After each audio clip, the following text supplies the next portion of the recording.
Hola amigos, buenos días, buenas tardes, buenas noches, espero que estén muy bien donde se encuentren. Por fin pude realizar estas clases, estas grabaciones acerca de la anemia y concretamente en esta clase anemia ferropénica. Antes de seguir voy a hacer un paréntesis. Me regalaron esta ovejita y le puse de nombre René. Me regaló una tía. Ustedes se dirán, pero ya está muy grande para esos peluches, para estos juguetes. Pero no importa. Hay un niño que vive en mí y vive en ustedes. Entonces ya voy a ver dónde le ubico para que nos acompañe en las diferentes clases. Entonces dejémosle a un ladito a la ovejita René y continuemos. Esta clase acerca de la anemia ferropénica va a ser muy particular.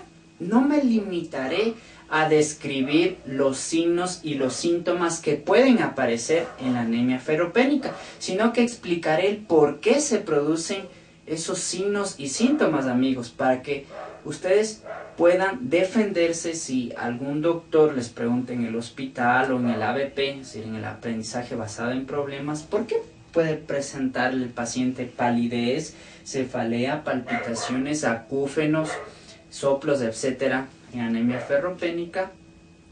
Y con mi explicación puedan defenderse con mucha seguridad.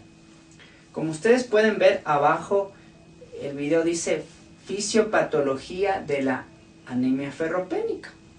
Pues exclusivamente, como dice el título, este video, esta clase está dedicada a explicar la fisiopatología de la anemia ferropénica. Claro que hablaré sobre las 4 causas en este video de anemia ferropénica, pero está exclusivamente dedicada a la fisiopatología. A mí me encanta la fisiopatología porque la fisiopatología explica el porqué de las manifestaciones clínicas de muchas patologías y así cuando hable, por ejemplo, de asma, de VIH, de diarrea, en otros videos explicaré con la fisiopatología los signos y los síntomas. En este caso, anemia ferropénica, explicaré la fisiopatología. Hago mucho énfasis porque es muy importante saber el por qué se producen las cosas. En otro video hablaré sobre el diagnóstico y el tratamiento de la anemia ferropénica, pero como vuelvo y repito, en este video hablaré sobre la fisiopatología de la anemia ferropénica. He dividido la clase en 4 puntos. Primero hablaré sobre las causas de la anemia ferropénica, después sobre el síndrome anémico con su fisiopatología y al final sobre el síndrome ferropénico. Comencemos. A ver, amigos, ustedes deben recordar primero que la anemia no es una enfermedad, sino que la anemia subyace a una enfermedad de base o acompaña a una enfermedad de base que conduce a la anemia. Eso debe quedar muy claro, amigos. La anemia no es una enfermedad. Hay muchos tipos de anemia. Anemias hemolíticas, anemias megaloblásticas, anemias hiporregenerativas, regenerativas, etc. Pero eso lo explicaré en otro video con mucha precisión y con mucho detalle sobre la clasificación de las anemias. Entonces, sigamos. Ferropénica. ¿Por qué ferropénica? Porque algo está sucediendo con el hierro, con ese átomo. Bien, porque hay una disminución en la ingesta, hay un aumento de las pérdidas, hay una alteración en su absorción o hay un aumento en su demanda. Entonces ya les mencioné o les acabo de mencionar las 4 causas. Detengámonos un poco en cada una de ellas. Primero les mencioné una disminución en la ingesta. ¿Cuándo puede disminuir la ingesta de hierro? Bien, en países subdesarrollados puede deberse a factores económicos, a pobreza extrema, que es muy frecuente en países en desarrollo. O también puede obedecer a alteraciones en la imagen de una persona. Estoy hablando concretamente en la anorexia nerviosa o en personas que tienen regímenes muy estrictos de adelgazamiento. Ahí puede disminuir la ingesta de este átomo de hierro. Si ustedes quieren una explicación más detallada acerca del metabolismo del hierro, pueden ver mi video donde les explico con mucho detalle el metabolismo del hierro y toda la fisiología de este átomo muy importante. Entonces ya hablé sobre la primera causa. Sigamos con la otra que mencioné. Aumento en su demanda. En la vida de las personas, hablemos en las mujeres, ellas necesitan, por ejemplo, cuando quedan embarazadas, mucho hierro para mantener la oxigenación a los tejidos, a sus tejidos y a los de su producto. También cuando un niño ya nace, hay un periodo crítico, desde que nace hasta los 2 años, en el que experimenta un crecimiento y desarrollo muy marcado en estos 2 primeros años. Ahí también se requiere mucho hierro para su crecimiento y desarrollo. Otra circunstancia en la que se necesita mucho hierro es en la adolescencia, porque los adolescentes también mantienen un crecimiento y desarrollo considerable cuando son adolescentes, ¿verdad? Continuemos con la tercera causa de anemia ferropénica. Es una disminución en la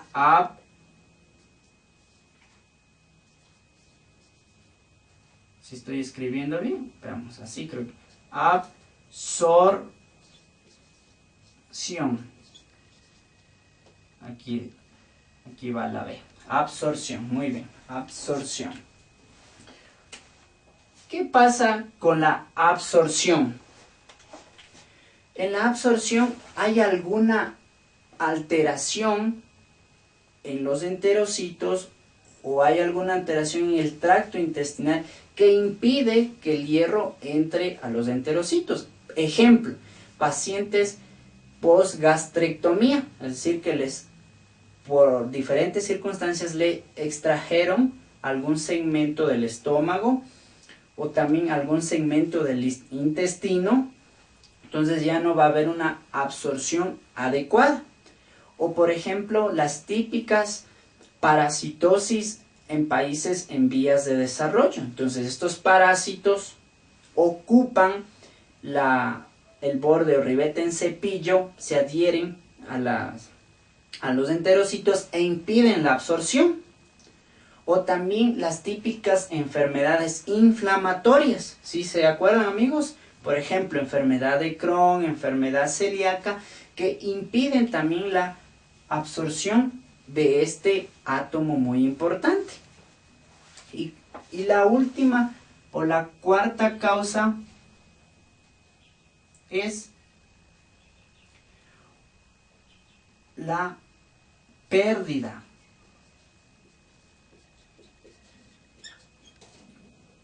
de este átomo. Y ustedes se preguntarán, pérdida, ¿pero cómo? Es muy frecuente que las personas puedan tener la pérdida de este átomo a través de hemorragias que pueden ser digestivas o genitourinarias. Si hablo de digestivas, por ejemplo, la presencia de esofagitis, varices esofágicas, que crónicamente van eliminando sangre y con el paso del tiempo también les puede llevar a una anemia ferropénica. Y en caso de hemorragias o pérdidas de sangre genitourinarias, puedo mencionarles la eliminación de sangre, hematuria microscópica se llama, que también puede llevarte crónicamente debido a esa pérdida de sangre a una anemia ferropénica. Otras causas que no obedecen a una hemorragia, pero sí pueden conducir a anemia ferropénica, son las donaciones de sangre, o en el caso de las chicas, menstruaciones excesivas, o también en casos de policitemia, las sangrías terapéuticas también llevan a la pérdida de sangre y que al final se puede traducir en una anemia ferropénica. Antes de continuar, les quería contar que esto suele ser pregunta del ABP, ya que me metí en la cuarta causa por las pérdidas de sangre. Los doctores suelen preguntar, ¿cuánto aproximadamente puede perder por estas hemorragias pequeñas un paciente? ¿Cuántos ml de sangre?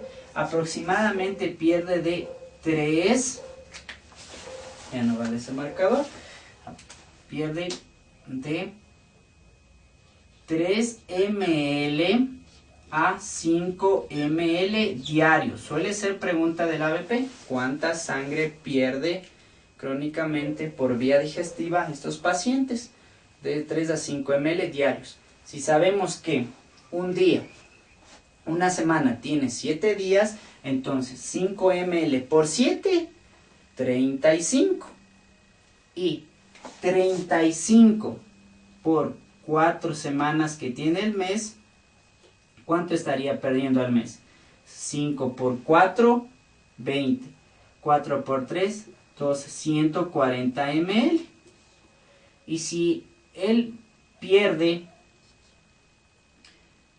si no se controla, si no se diagnostica a tiempo esos problemas, si él pierde esa sangre por 1, 2, 3 meses, entonces si es por 2 meses estará perdiendo 280 ml.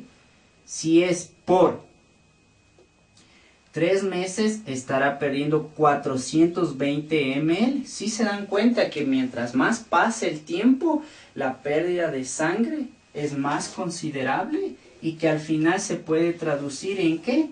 En una anemia ferropénica. Listo. Una vez que ya revisamos las 4 causas que pueden producir anemia ferropénica, amigos, ahora hablemos sobre el síndrome anémico. Y aquí me voy a detener porque quiero que ustedes, mejor dicho, quiero aportar mi grano de arena para que entiendan definitivamente en qué consiste este síndrome anémico y entiendan la fisiopatología subyacente. A ver, hagamos un nuevo paréntesis. Antes de entrar en el síndrome anémico y explicarles qué es lo que realicé aquí, en estos cuadritos, que simula un mapa conceptual con unos cuadros y con unas letras que están acá abajo. Ustedes, amigos, ¿qué entienden por anemia? ¿Cuál es la definición de anemia para ustedes? Eso, muy bien, algunos ya me señalan la definición. Aquí la OMS señala que hay anemia en el caso de los hombres cuando, así mejor pongámonos, hombres, hay anemia cuando los niveles de hemoglobina están por debajo, déjenme buscar, los niveles de hemoglobina están por debajo de 13 gramos por decilitro. Y en las mujeres, cuando los niveles de hemoglobina están por debajo de 12 gramos sobre decilitro. Así define la OMS. Toma en cuenta los valores de la hemoglobina. ¿Sí? Pero para una definición más precisa, más exacta, se define como anemia cuando. ¿Se acuerdan de la curva de Gauss, la campana de Gauss, en distribución normal, donde ustedes aquí tienen en la parte central, tienen a la media o al promedio, y aquí en su lado derecho y en su lado derecho para ustedes, ¿no? Y en el lado izquierdo tienen repartida la población en un 50% y aquí también en un 50%. Aquí a este lado menos una desviación estándar, menos 2 desviaciones de estándar y menos 3 desviaciones de estándar. Y a este lado una desviación estándar, 2 desviaciones estándar, 3 desviaciones de estándar. Entonces también la otra definición señala que hay anemia cuando hay cuando la hemoglobina está por debajo de 2 desviaciones estándar con respecto a la media. ¿Sí? Cuando esos valores de hemoglobina están por debajo, ¿sí?, de 2 desviaciones estándar con respecto a la media. Así es como se define también a la anemia. Esta es la definición que le encantan a los doctores. Entonces deben recordar: anemia cuando la hemoglobina está por debajo de 2 desviaciones estándar con respecto a la media. Muy bien. Continuemos. Cerremos ese paréntesis y ahora sí hablemos del síndrome ferropénico. No todos los pacientes que tienen anemia ferropénica, recuerden amigos, quiero captar su atención, no todos los pacientes que tienen anemia ferropénica van a cursar con sintomatología del síndrome anémico, ¿sí? Y ustedes se preguntarán por qué. Ya les voy a explicar en este instante. Ojo, vuelvo y repito. No todos los pacientes con anemia ferropénica van a cursar con síndrome anémico. ¿Por qué? Porque puedo tener yo anemia ferropénica, pero mis niveles de hemoglobina están bajos, pero bajos levemente, o mi hemoglobina levemente está disminuida, que no es suficiente para dar signos y síntomas. Para que me comprendan mejor, en este momento ya les voy a explicar qué es lo que hice aquí. Esto de aquí, este cuadro corresponde a la explicación del síndrome anémico. Entonces, ¿cómo yo explico el síndrome anémico? ¿O cómo defino primeramente? El síndrome anémico es el conjunto de signos y síntomas debidos a la hipoxia tisular. Eso es lo que me faltó aquí. Hipoxia tisular, que a su vez se debe, esa hipoxia tisular, a la disminución de la hemoglobina. ¿Sí? Así es como se define el síndrome. Vuelvo y repito. Síndrome anémico es el conjunto de signos y síntomas que se deben a la hipoxia tisular, que a su vez se debe a la disminución de la hemoglobina.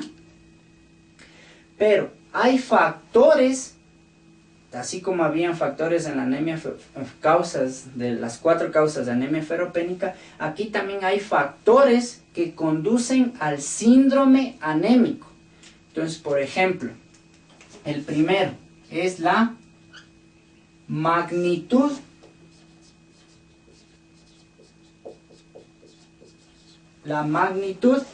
de la anemia. Entonces, por ejemplo, si ya sabemos la definición, que en el hombre es menos de 13 gramos sobre decilitro y en la mujer menos de 12 gramos sobre decilitro, por ejemplo, cuando la la hemoglobina está disminuida, pero su disminución es leve.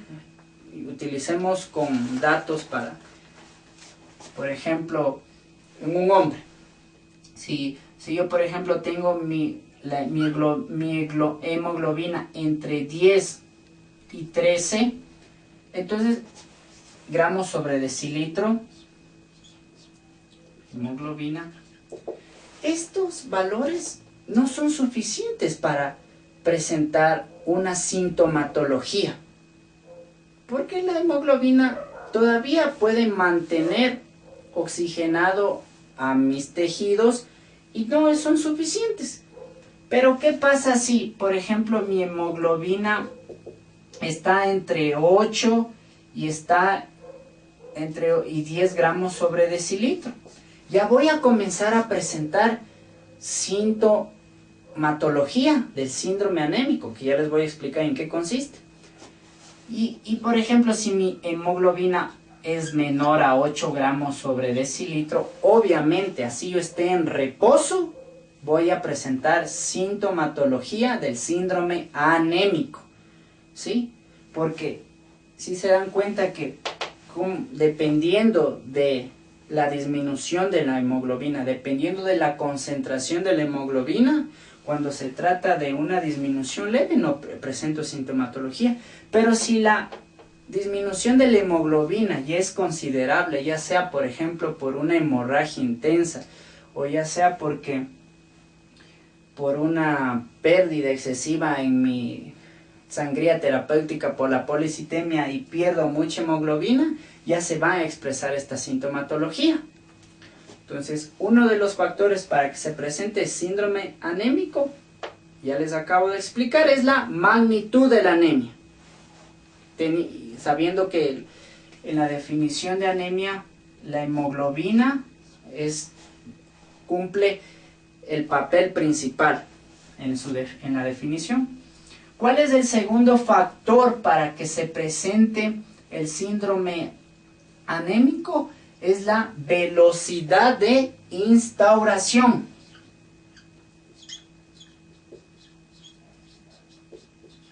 Velocidad de instauración.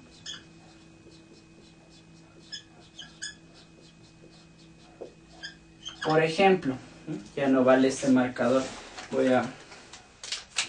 por ejemplo, no es lo mismo, permítanme, no es lo mismo, amigos, una hemorragia, por ejemplo, una pérdida de sangre excesiva por una chica que está menstruando mucho, que la pérdida de sangre digestiva, pérdida de sangre crónica por vía digestiva, que la de una chica que está menstruando excesivamente.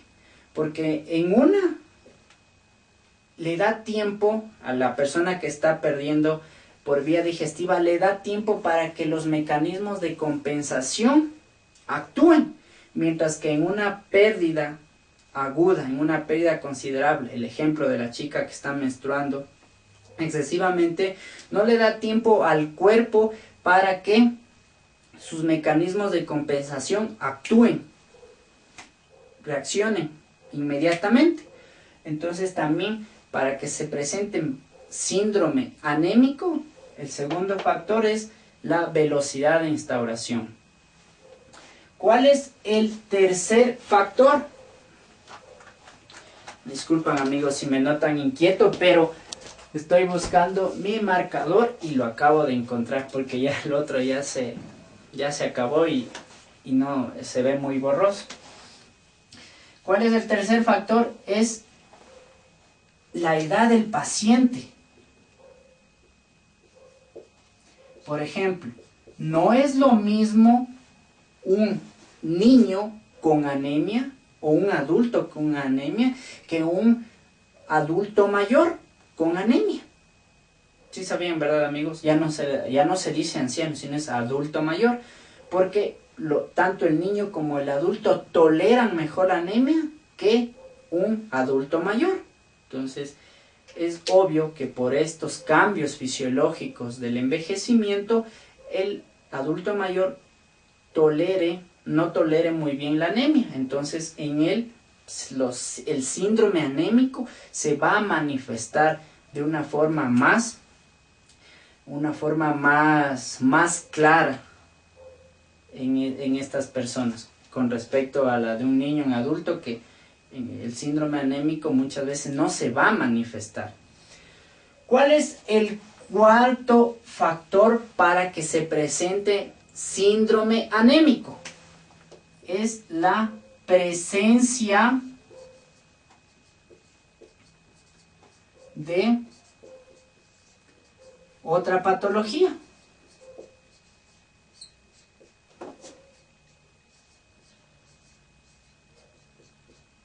A ver, les voy a explicar. Imaginen que yo soy una persona que fumo y mis pulmones ya están muy dañados y que aparte no me alimento bien.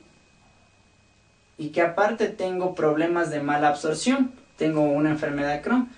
Entonces, el hecho de tener ya enfermedades, por ejemplo, enfermedad de Crohn, que me altere la absorción del hierro, o que mi alimentación no sea muy balanceada, entonces esas patologías o esas alteraciones de base también contribuyen a que este síndrome anémico se manifieste en mi persona. ¿Sí? Entonces ese es el cuarto factor. O por ejemplo también sería alteraciones en la ventilación. Entonces tengo una EPOC, una enfermedad pulmonar obstructiva, que altera mi ventilación. Aparte de que tengo anemia, no puedo introducir oxígeno para que se una la hemoglobina. Entonces ese es el cuarto factor. Espero ahí hasta aquí, amigos, haber llegado a ustedes y que puedan entender esto del síndrome anémico. Continuemos. Ya. Imaginemos que en este síndrome anémico, después de ver esos cuatro factores, ¿cuáles son, o mejor dicho, en qué debe fijarse el médico cuando tenga en su consulta un paciente con posible anemia ferropénica y que curse con síndrome anémico? Tiene que fijarse en la cabeza, en el corazón, en los músculos y en la piel. ¿Por qué? Porque ahí es donde se van a presentar los signos y los síntomas. Como esta parte ya les expliqué, ustedes pueden ver acá abajo unos cuadros vacíos y acá abajo unas letras que, como ustedes algunos ya pueden leer, son los signos y los síntomas del síndrome anémico. Entonces, aquí yo puse palidez, aquí cefalea, palpitaciones, acúfenos, soplos funcionales, taquimia. Quedémonos con esta parte. Cuando hay la disminución de la hemoglobina, digamos que tenemos al paciente Pepito. Y él no tiene hemoglobina de 10 a 13, sino que tiene una hemoglobina menor a 8 gramos sobre decilitro. Ya. Entonces, él con esa hemoglobina ya va a presentar síndrome anémico. ¿Por qué? Porque ¿qué tal si tuviese de 10 a 13 gramos sobre decilitro?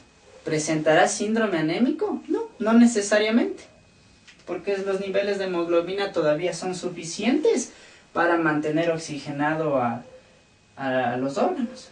Pero con 8 ya se va a presentar síndrome anémico. Por eso les vuelvo y repito, amigos, no importa si caigo en estas muletillas, mi intención es que traten de entender, no todo paciente con anemia ferropénica puede cursar con síndrome anémico.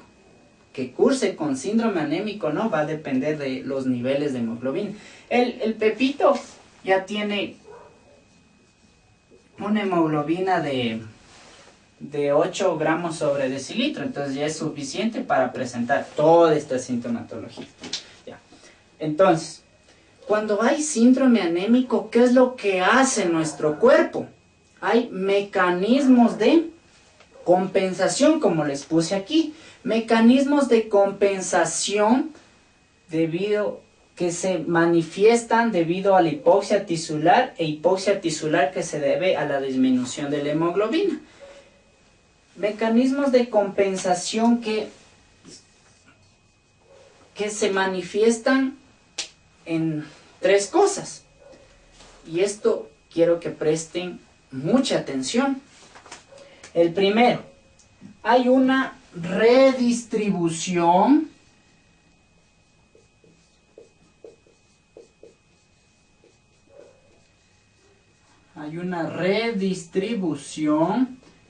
del gasto cardíaco.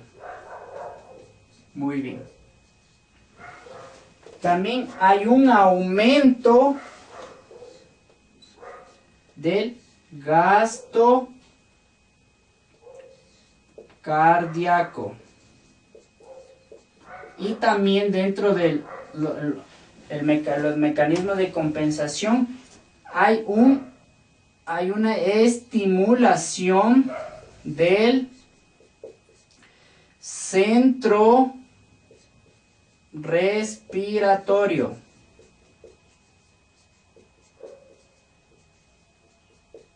Luego les explico esta parte. Cuando hay una redistribución comencemos con la primera. Ojo, aquí ya debe quedar muy claro. Mecanismo de compensación. Hagamos un recorrido rápido. Redistribución del gasto cardíaco, primero. Otra cosa que se produce. Segundo, aumento del gasto cardíaco. Tercero, hay un estímulo del centro respiratorio. Son tres cosas que realiza el cuerpo como mecanismo de compensación. Entonces, cuando hay una redistribución del gasto cardíaco, amigos, lo que sucede es que disminuye el flujo sanguíneo hacia el riñón y hacia la piel. Entonces, esa disminución del flujo sanguíneo hacia la piel es lo que explica la palidez, ¿sí? La palidez. Pero, por un lado, si bien disminuye, por el otro aumenta. ¿En dónde? En el sistema nervioso. Y ese aumento, por esa redistribución del gasto cardíaco, esa redistribución de sangre, aumenta al sistema nervioso y ese aumento es lo que explica la cefalea. Pero no la cefalea tensional, la tipo clúster, por la histamina esas.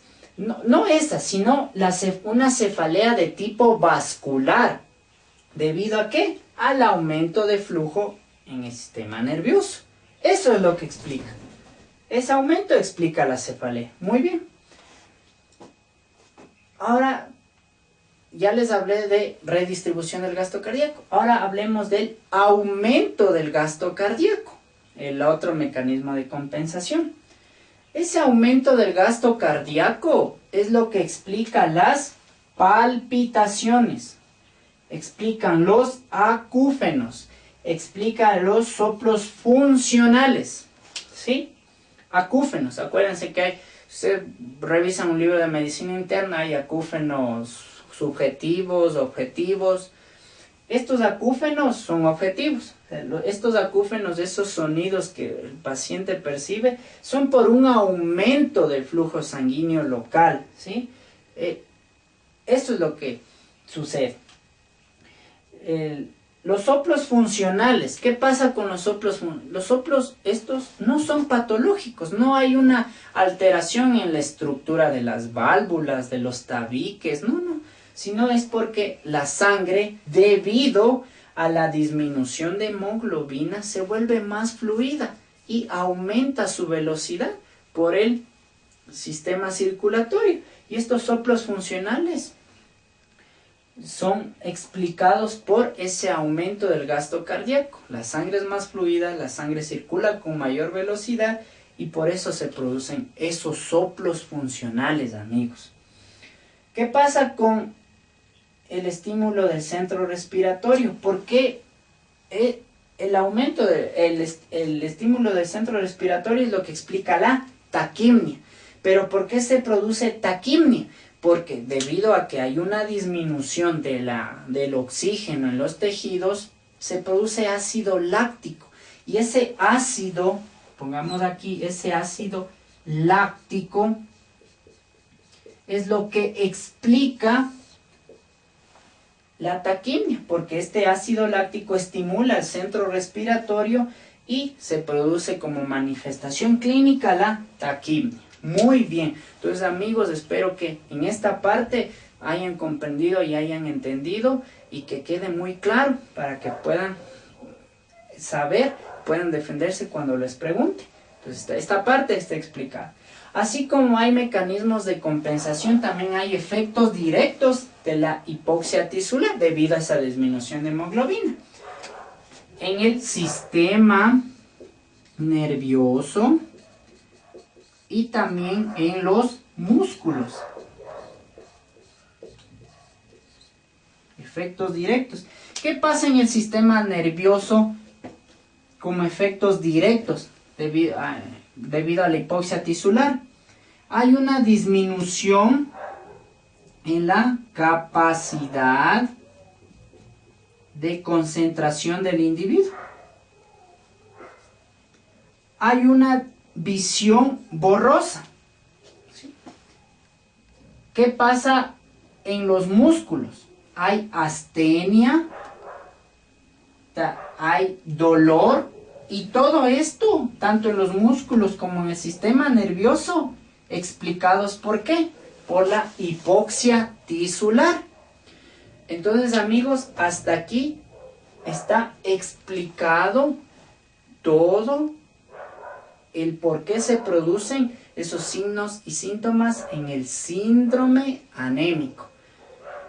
¿Sí? Está muy explicado. Pero si no entendieron muy bien, pueden retroceder el video y volver a revisar. Entonces amigos, voy a borrar para ahora explicarles el síndrome ferropénico.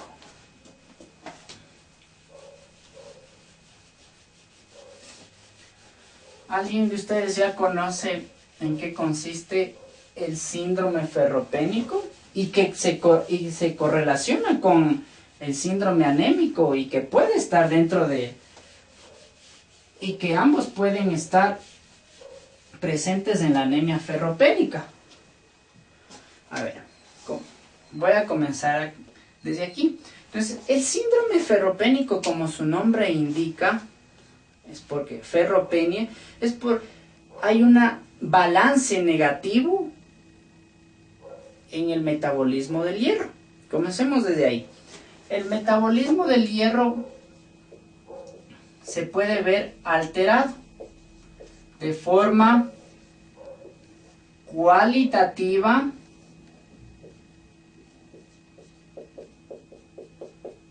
y de forma cuantitativa.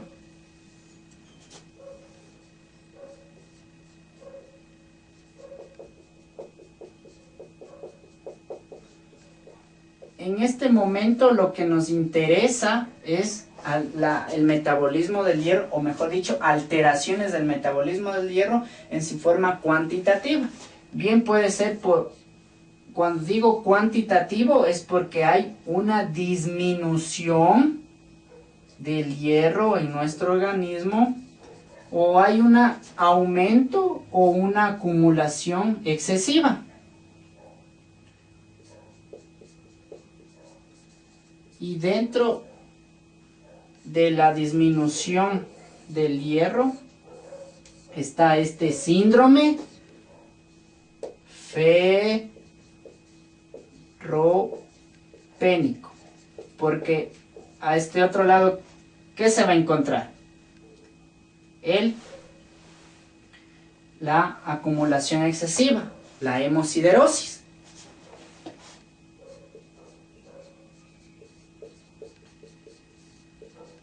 Pero no es tema de estudio el día de hoy la hemosiderosis, ni los trastornos de tipo cualitativo, cuando hay una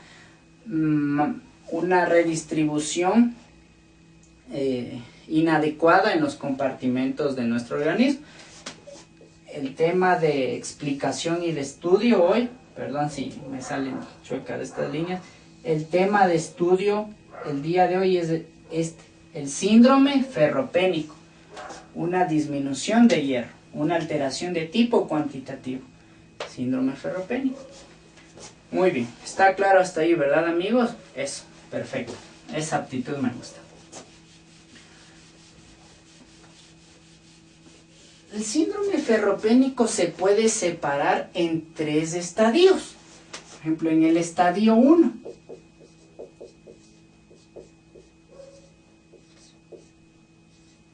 Que al estadio 1 también se lo conoce como ferropenia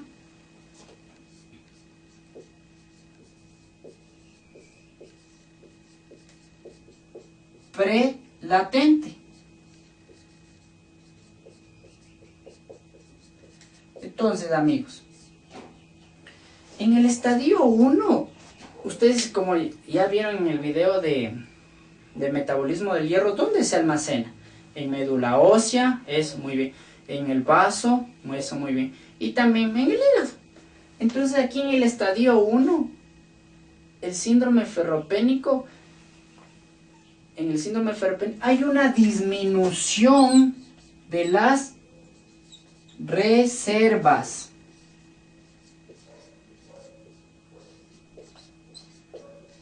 ¿Hay manifestaciones clínicas? No, no hay manifestaciones clínicas. Luego les explico en qué consisten las manifestaciones. En otro estadio aparecen. No, no hay manifestaciones clínicas. No hay manifestaciones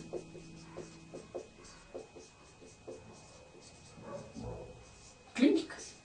No hay. Pero si yo quisiera hacer una pruebas de laboratorio, que lo explicaré con mucho detalle, tranquilos amigos, en el otro video de diagnóstico y tratamiento de anemia ferropénica. Si quiero hacer, por ejemplo, la ferritina va a estar disminuida. ¿Por qué? Porque la ferritina refleja la reserva de hierro en nuestro organismo. Pero aquí en el estadio 1, ferropenia prelatente, están disminuidas las reservas que ustedes ya saben dónde son, donde se almacena el hierro. No hay manifestaciones clínicas. Y si hago pruebas de laboratorio, como les dije, la ferritina va a estar disminuida. ¿Por qué? Porque es el reflejo de las reservas de nuestro organismo. ¿Qué pasa en el estadio 2?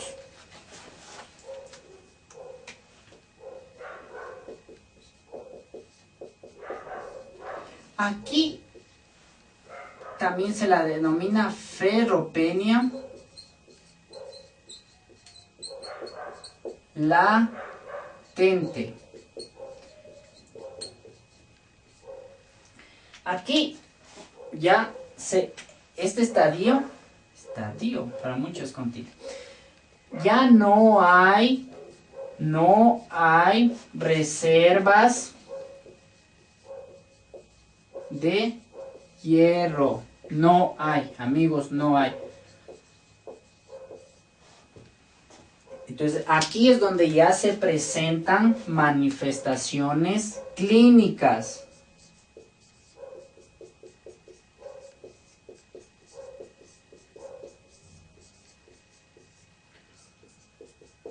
Aquí ya hay clínica. ¿Sí? ¿Se acuerdan que yo les había dicho en el síndrome anémico que el médico debe fijarse en la cabeza, en el corazón, en los músculos y en la piel? Cuando se sospecha de síndrome ferropénico, hay en 3 sitios donde el médico debe fijarse, porque ya cuando hay manifestaciones clínicas de ferropenia tisular, ¿sí?, hay 3 lugares en los cuales se puede manifestar esta ferropenia latente. Es a nivel de los epitelios, a nivel neurológico y también a nivel físico.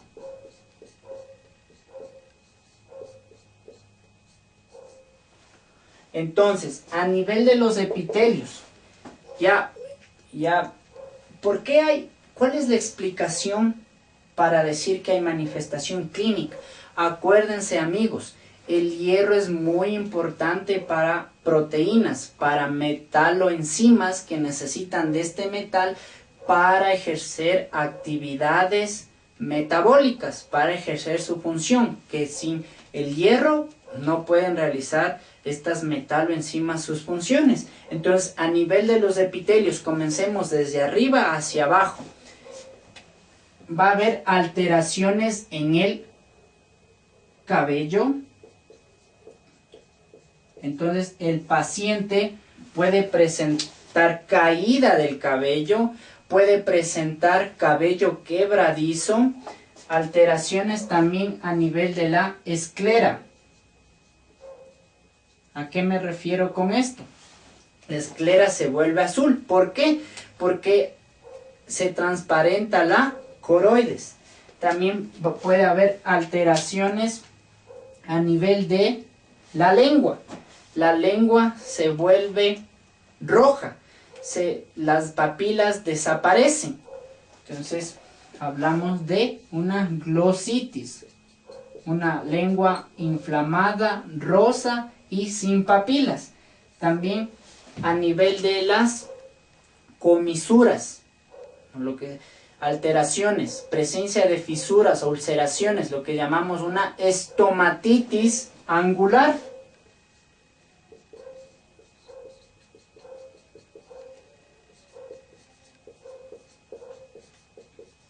También podemos observar la presencia, en casos ya muy severos de ferropenia tisular, aunque esporádicos, de la presencia de membranas postcricotiroideas, ¿sí? Que al momento de que el paciente ingiere algo tiene dificultad para tragar, lo que se denomina disfagia.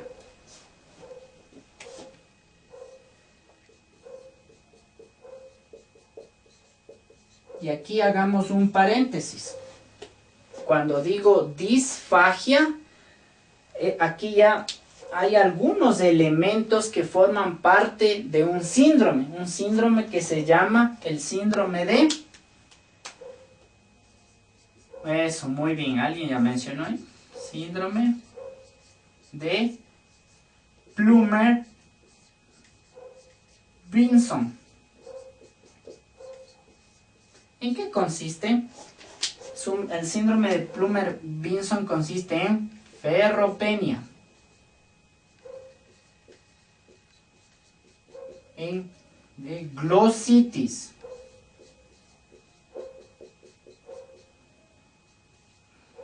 estomatitis angular y eso, disfagia.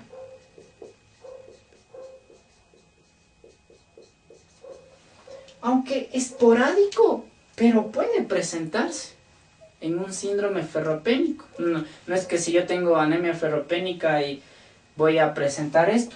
Se puede presentar, aunque esporádico, se puede presentar la presencia de estas membranas postcricotiroideas que dificultan el paso del alimento por el esófago. Eso, amigos, con respecto a los cambios epiteliales. Y ya les expliqué por qué. Porque hay enzimas metaloproteinasas que requieren el hierro para su función adecuada. Los epitelios son estructuras, son células conformadas por células funcionantes que actúan, que trabajan, que tienen una actividad metabólica muy intensa.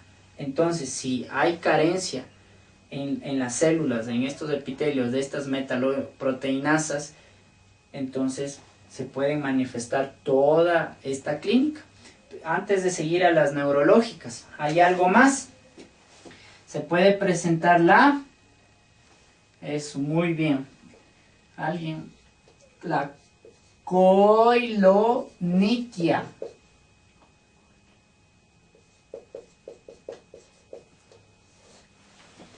aparte de que las uñas son quebradizas, las uñas son frágiles, la coilonychia es cuando las uñas, también conocida uñas en forma de cuchara, es decir, digamos que aquí tenemos la uña.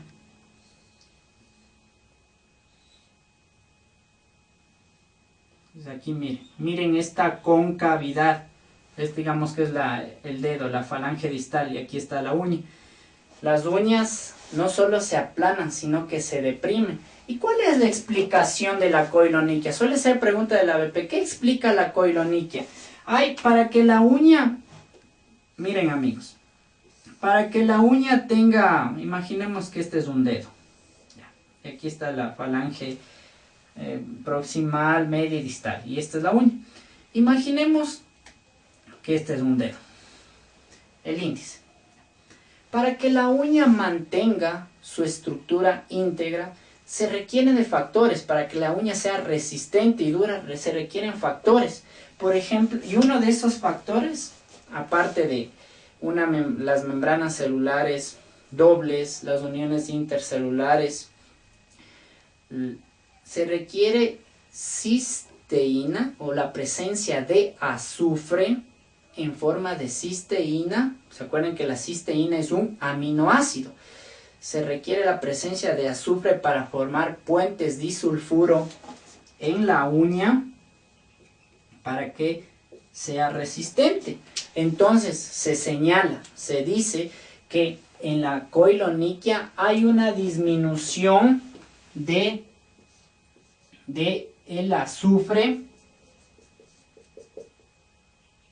en forma de cistina, que es un aminoácido, cisteína. Algunos le dicen cisteína o cisteína, cistina o cisteína. La cisteína, como les digo, es un aminoácido que contiene azufre. Entonces el azufre es muy importante, recuerdan las clases de química, para formar esos enlaces covalentes, esos enlaces disulfuro. ¿Sí? ¿Se acuerdan? S-S. Estos son enlaces fuertes. Y al disminuir en la uña ese contenido de azufre importante para formar esos enlaces covalentes, entonces se dice que no se pueden formar esos enlaces covalentes